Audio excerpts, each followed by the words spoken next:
দেশের গণতন্ত্রের জন্য দ্বাদশ জাতীয় সংসদ নির্বাচন অবাধ, সুষ্ঠু ও নিরপেক্ষভাবে আয়োজনে অত্যন্ত যুগান্তকারী ঘটনা বলে জানিয়েছেন রাষ্ট্রপতি মোহাম্মদ শাহাবুদ্দিন। এই নির্বাচন জাতীয় ও আন্তর্জাতিক অঙ্গনে ব্যাপক প্রশংসিত হয়েছে। আমার দৃঢ় বিশ্বাস, দ্বাদশ জাতীয় সংসদ নির্বাচনে দেশের জনগণের জয় হয়েছে গণতন্ত্রের।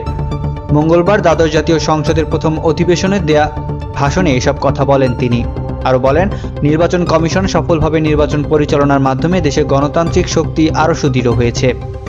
নির্বাচনে জয় পরাজয় থাকবেই, জনগণের রায় মেনে নিয়ে গণতন্ত্রের ধারা অব্যাহত রাখাই সবচেয়ে গুরুত্বপূর্ণ। আওয়ামী লীগ সভাপতি শেখ হাসিনা টানা চতুর্থবার ও পঞ্চমবারের মতন সরকার প্রধানের দায়িত্ব নেওয়ার রাষ্ট্রপ্রধান তার বক্তব্যে শুভেচ্ছা জানান। ২৪-এর ভোটে নির্বাচিত সংসদ সদস্য ও দেশবাসী শুভকামনা করেন। এছাড়া অবাধ, সুষ্ঠু ও নিরপেক্ষ নির্বাচন আয়োজন করায় নির্বাচন কমিশন, জনপ্রশাসন, সশস্ত্র বাহিনী, আইন শৃঙ্খলা রক্ষার দায়িত্বে নিয়োজিত বিভিন্ন বাহিনী ও গণমাধ্যমকে ধন্যবাদ জানান মোহাম্মদ শাহাবুদ্দিন। তিনি আরও বলেন, নির্বাচনকে ঘিরে একটি দল সংঘাতের মাধ্যমে গণতন্ত্রের শান্ত স্নিগ্ধ যাত্রাপথে বাধা সৃষ্টির অপচেষ্টা চালিয়েছিল। তাদের কর্মকাণ্ড সাময়িকভাবে জনগণকে উদ্বেগ উৎকণ্ঠায় রাখলেও ভোটদান থেকে বিরত রাখতে পারেনি। তাই ভোটাধিকার প্রয়োগের জন্য সকল ভোটারদের উষ্ণ অভিনন্দন জানিয়েছেন রাষ্ট্রপতি মোহাম্মদ শাহাবুদ্দিন।